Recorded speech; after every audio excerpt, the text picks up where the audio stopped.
বিসমিল্লাহির রহমানির রহিম। হ্যাঁ, সম্মানিত দেশবাসী,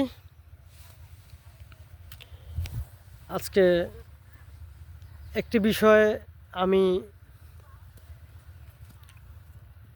কথা বলবো যে এই বাংলার বুকে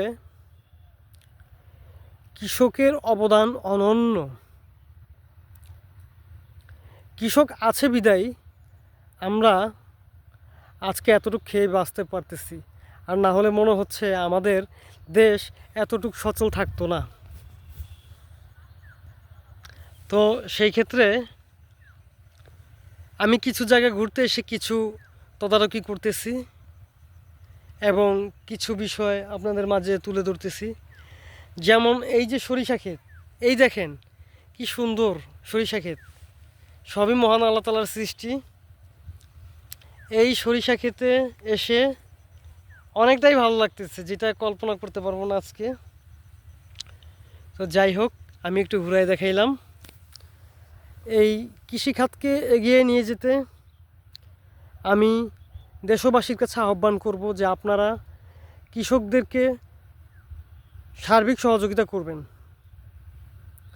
আপনাদের কাছে আরও আহ্বান জানাচ্ছি, কৃষক হচ্ছে আমাদের দেশের রত্ন। কৃষক আমাদের দেশেরই রত্ন। কৃষকদেরকে সম্পূর্ণভাবে এগিয়ে নিয়ে যেতে হবে এবং কৃষককে অর্থ, পানি, শ্রম সব কিছুর দিক দিয়ে কৃষককে হেল্প করতে হবে। আমাদের দেশের কৃষক আমাদের দেশেরই সম্পদ, আর কৃষকের ধারায় আজকে আমাদের দেশ এতটা উন্নত, কৃষকের ধারায় আজকে আমাদের দেশ এতটা এগিয়ে।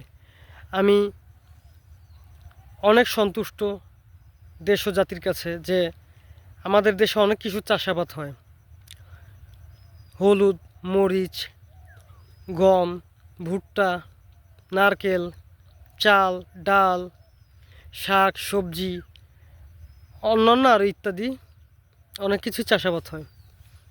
সেই ক্ষেত্রে কৃষক ভাইদের অন্যান্য পরিশ্রমের তাগিদে আমরা এগুলো খেয়ে থাকি।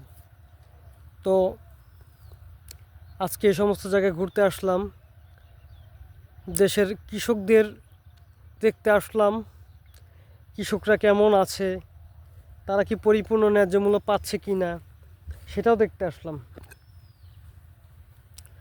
তো অনেক ভালো লাগলো আজকে এসে। এত সুন্দর সরষে ক্ষেত, যেটা কল্পনাও করা যায়নি যে এটি আমাদের দেশে হয়েছে। সেটা তো আমরা কল্পনাও করতে পারিনি যে এটি আমাদের দেশে হয়েছে। অনেক ভালো লেগেছে আজকে এখানে আসতে পেরে, আমি অনেকটাই সন্তুষ্ট হলাম। তো আরেকটি বিষয় হলো যে বাংলার মাটিতে কৃষক বিগত দিনও পরিশ্রম করে এসেছে, এখনও পরিশ্রম করতেছে, আগামীতেও পরিশ্রম করবে। সেই ক্ষেত্রে কৃষকের জমি কেউই কেড়ে নিতে পারবে না। 2, যদি কেউই কৃষকের জমি কেড়ে নেয় তাহলে আপনারা কৃষক ভাইদের কাছে একটাই অনুরোধ থাকবে, আপনারা কৃষকরা হচ্ছেন আমাদের পরিবার, আপনারা সবাই ঐক্যবদ্ধ হয়ে রাস্তায় নামবেন, দেশের সরকারের কাছে আপনাদের সমস্যার কথাগুলো তুলে ধরবেন এবং কি এখানে থানা আছে, থানায় তুলে ধরবেন, কথা তুলে ধরে বিশ্বের কাছে যাতে পৌঁছে যায় সেরকমভাবে নেতৃত্ব দেওয়ার মতো একজন লোক রাখবেন। আপনাদের পরিশ্রমের কারণেই এত সুন্দর ফুল ফুটেছে। আল্লাহ তাআলা সৃষ্টির জগতে আল্লাহই তো মেন মহান মালিক, আল্লাহ ছাড়া তো কোনো কিছুই সম্ভব না। আপনাদের পরিশ্রমের কারণেই আজকে আমরা এত সুন্দর ফুল দেখতে পাচ্ছি, এত সুন্দর ফুল দেখতে পাচ্ছি। কিন্তু আমার প্রশ্ন একটাই, কৃষক কেন 1 মণ ধান বেচে 1 কেজি গরুর মাংস কেনার টাকা পায় না লাভবান হিসেবে? এটাই আমার দৃঢ় প্রশ্ন। কৃষককে আমি বলবো, আপনারা চিন্তা করবেন না, আপনারা পরিশ্রম করবেন, পরিশ্রমের ফল অবশ্যই পাবেন। যদি আপনাদের জমি জমা নিয়ে কেউই কোনো ঝামেলা করে, তাহলে আপনারা দেশের সরকারের কাছে এটা তুলে ধরবেন। তুলে ধরে বিশ্বর কাছে কীভাবে তুলে ধরা যায় সেই ক্ষেত্রে নেতৃত্ব দিবেন। নেতৃত্বাধীন হয়ে আপনারা এই কৃষিখাতকে এগিয়ে নিয়ে যাবেন। আপনাদের সমস্যার সমাধান একান্তভাবেই হবে, আপনারা ভুলেও টেনশন করবেন না। আপনাদের সমস্যার সমাধান একান্তভাবে হবে, ভুলেও আপনারা টেনশন করবেন না। 3, আপনাদেরকে আমি আরেকটি কথা আহ্বান জানাচ্ছি, আপনারা এই আমাদের গণপ্রজাতন্ত্রী বাংলাদেশ সরকারের কাছে তুলে ধরেন যে আপনারা বীজ এবং বিদ্যুৎ বিল এবং বাজার বিক্রিত সার এগুলা কীভাবে কমে কিনতে পারেন, সেই ক্ষেত্রে আপনারা সরকারের কাছে এই বিষয়গুলো তুলে ধরেন। তাহলে দেখবেন আমাদের গণপ্রজাতন্ত্রী বাংলাদেশ সরকার কোনো বিষয় নিয়ে এগিয়ে নিয়ে যেতে পারে কি না, সে বিষয়ে আমার লক্ষ্য থাকবে যে যদি এগিয়ে নিয়ে যায় আপনাদেরই সলভ হবে। আমাদের তো সলভ হবেই, আমরা কিছুটা কমে পাবো, কিন্তু আপনাদের সলভ হবে বেশি। এখানে এই যে এত সুন্দর সর্ষে খেতে শস্য হয়েছে, দেখতে পাচ্ছেন কত সুন্দর সর্ষে হয়েছে।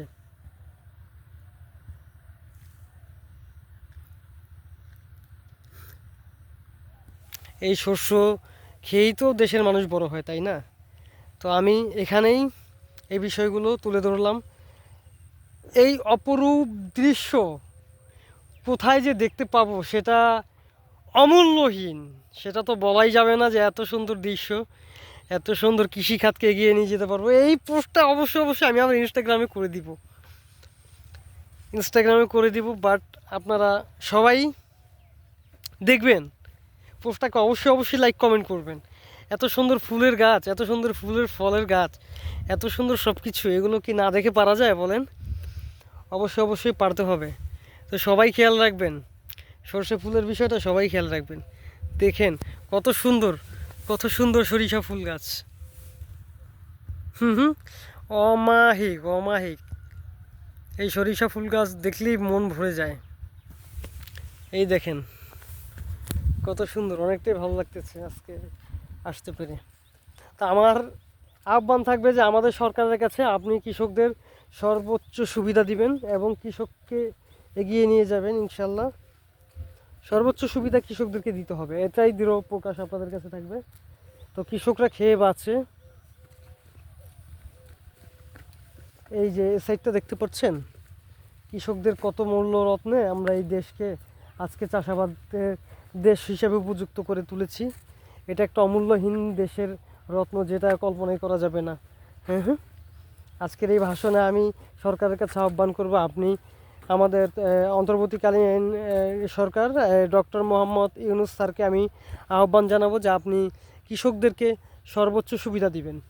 যেই কৃষিখাতে আমাদের দেশ এগিয়ে যাবে তাতে দেশের লাভ হবে, আপনার তো লাভ হবেই, দেশের তো লাভ হবেই, আপনাদেরও এগিয়ে নিয়ে যেতে হবে কৃষিখাতকে। কারণ এত সুন্দর কৃষকদের অবদান, এত সুন্দর কৃষকদের ঋণ আমরা কখনোই শোধ করতে পারবো না। তাই আন্তরিকভাবে আহ্বান জানাচ্ছি আপনারা কৃষককে একটু হলেও সহযোগিতা করবেন। কৃষকরা অত্যন্ত ভালো কাজ নিয়ে এগিয়ে যাচ্ছে, ইনশাল্লাহ আগামীতেও এগিয়ে যাবে। তো আজকে এই 10 মিনিটের বক্তব্যে আমি বেশি কিছু আহ্বান করতে পারলাম না। এবং আরেকটি কথা, কফি আনান কমিশন সুপারিশ নিয়মনীতি বিধিমালা অনুযায়ী, কফি আনান কমিশন সুপারিশ নিয়মনীতি বিধিমালা অনুযায়ী কৃষিখাতে দেশকে আন্তরিকভাবে এগিয়ে নিয়ে যেতে হবে। কৃষক বাঁচলেই দেশ বাঁচবে, কৃষক না বাঁচলে তো দেশ বাঁচবে না। কৃষককে তো সর্বোচ্চ অবদান দিতে হবে, কৃষিখাতকে সর্বোচ্চ অবদান।